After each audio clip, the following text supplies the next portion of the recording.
that this new television program aims at bringing our politics on one platform. It is a program where we will bring together some of the major parties or players of the major parties in St Lucia to talk about politics, to talk about party politics, to talk about governance, and to talk about decision-making in government. A little later, you will meet some of our guests who come from the major parties here in St Lucia. But our main topic today is DSH. And this is something that's on the minds of all St Lucians. But before we go into this, let me introduce you first of all the way down, away from me, Mr. Emmanuel Clary, who is representing here today the United Workers' Party. Welcome, Mr. Clary. Thank you. We also have Mr. Peter Alexander representing one, and we have Mr. Carlos George Jr. representing the St. Lucia Party. Welcome, gentlemen, to this record-breaking and history-making program. First of all, just tell us about your functions within your party, Mr. Clary. Currently, I'm serving acting as the chairperson of the United Workers' Party. I was elected as the first deputy chairperson. However, with Mr. Myers taking on his role in the UK, I'm serving right now in the capacity of chairman of the. And you've always been in the United Workers' Party? Always. All right, thanks. Mr. Peter Alexander, one. Yes, chairman of the Organization for National Empowerment. We started off in 2005, and I have held that position since. Okay. SLP, Mr. College. Good evening, Jerry. Good evening, viewers. You've always been in this Muslim party? Maybe we would say so. I don't think so. But I serve in the capacity as a research officer for the Muslim party. Okay. The thing is, it's a topic you cannot escape in St. Lucia. Some would say it's a topic that divides St. Lucia, and others might say it's a topic that unites St. Lucia. I suppose it depends on which side of the political fence you stand. Mr. Peter Alexander, what is your position? Divide or unify? I think it's creating a huge division in the country at this time. And certainly, the way this whole thing was introduced, I believe, is the genesis of the division. Right? Division in what way? Well, certainly, when I say the way it was introduced, I meant that first of all, it was alleged that the Labour Party had the project, or they were discussing it for about 15 to 18 months. And nothing Labour Party had the project, or they were discussing it for about 15 to 18 months. And nothing was said. The United Workers' Party came into office, and we didn't hear much about it, and all of a sudden, we just saw the Prime Minister literally at the signing ceremony.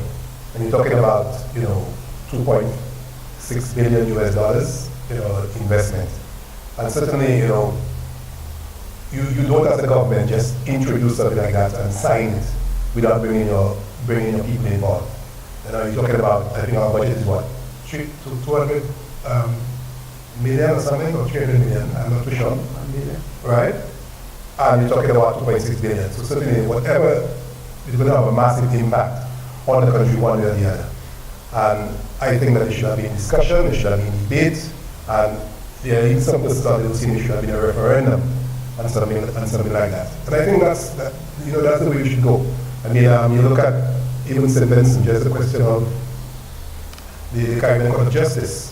Okay, that was. Before we go, let's just ask Mr. Clary to just clarify for us. Mr. Clary, was it something that was just jumped into simply because it was a project that perhaps the United Workers' Party saw that it would give it some more visibility?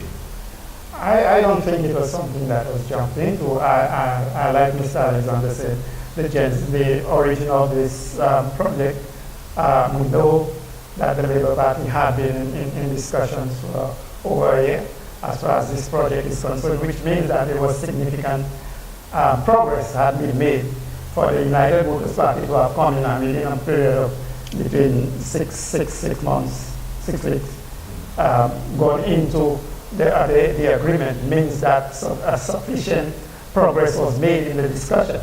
as far as the Labour Party was concerned, that the United Workers' Party was at. But I'm sure you'll agree that there's a difference between a signing of agreement and then an agreement that has been in discussion.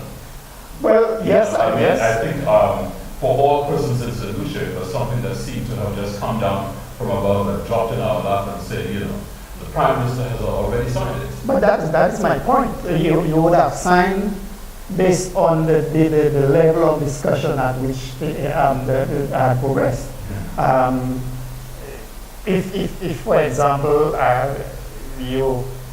the whole question of at what level that the discussion had reached, which allowed the United Workers' Party to go into signing an agreement.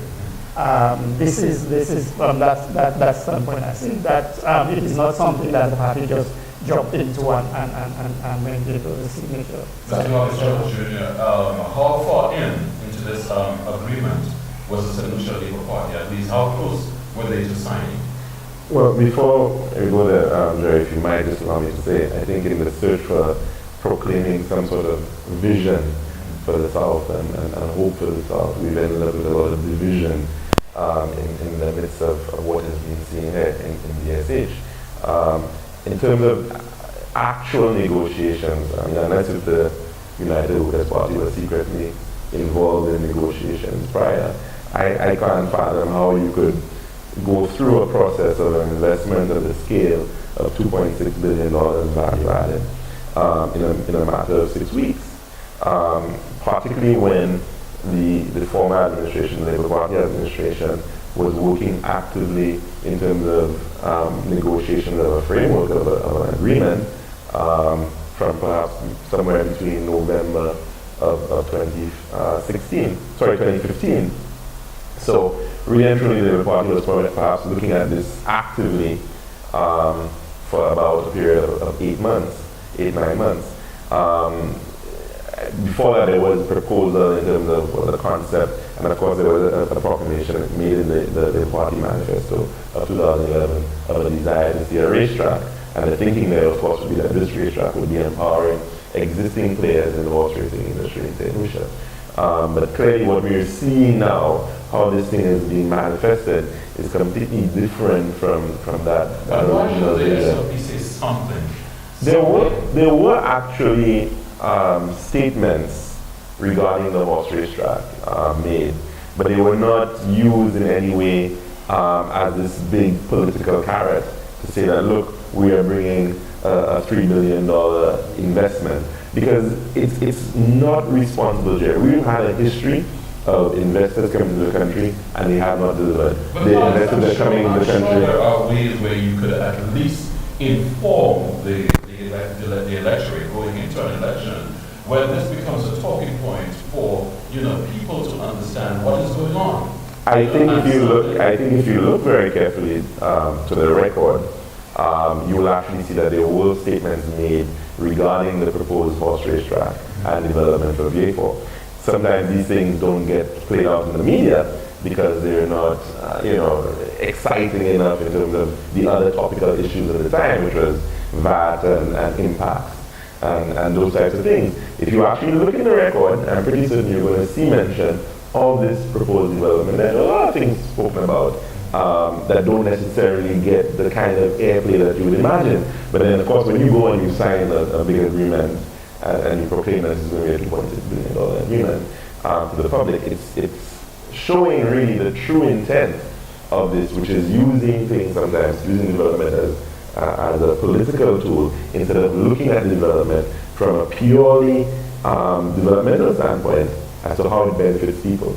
And I think that is where because we've had a long history, Jerry, looking back of promised developments, of promised hotels, whether it's at Trumasse, whether it's at Grand Anse, whether it's at Beaufort, whether it's on the Petors. We've had a long history of those types of irresponsible statements. And I think we need to understand that this should not be how we actually go about development. But we can talk a lot about DSH and a particular issue of consultation, which I think in a moment. But Mr. Peter Alexander, here is the United Workers' Party saying, yes, we just did what was the follow-up, if I'm right, Am I saying that right? And here we say, yes, it was happening, but the campaign or the project of this magnitude sort of got lost. Is it something that you think either party hadn't done sufficiently right by the people of St Lucia in terms of getting a proper, or allowing them to get a proper perspective on that particular project? Because just a correction, the budget is already 1.2 or 1.3 billion, right? Sorry. That's EC dollars. EC dollars, Yeah, yes. but not US. But you were US. correct in that it's about 300, 400 Yes. million Okay. US dollars. No, my main concern is the question of how the project was brought to the nation. Now, Do you think the SLP could have done something better Well- in terms of letting the people know, hey, this is an exciting project? Because I was reading some time ago that all the way back to 1959, developmental people have been going on, and it has never come through as it should have. well, I don't really want to be too critical because everybody has their own style. Maybe the government of the day felt that there wasn't sufficient, if you want to call it, commitment on their part at that point in time to make it, public. Because as you know, investors come and as he said, they offer you the world. Okay, and then when brass starts to the time, they don't deliver. So sometimes you don't really, when you're in government, you don't really want to go and blow your trumpet, and then it comes back to haunt you. Okay. So from that point of view, I would probably give the Labour Party the benefit of the doubt. We have to take our first break. I'll give you a chance to continue, and of course, Mr. Clary, you will have to come in and provide us with some sort of clarification from what the two gentlemen have said.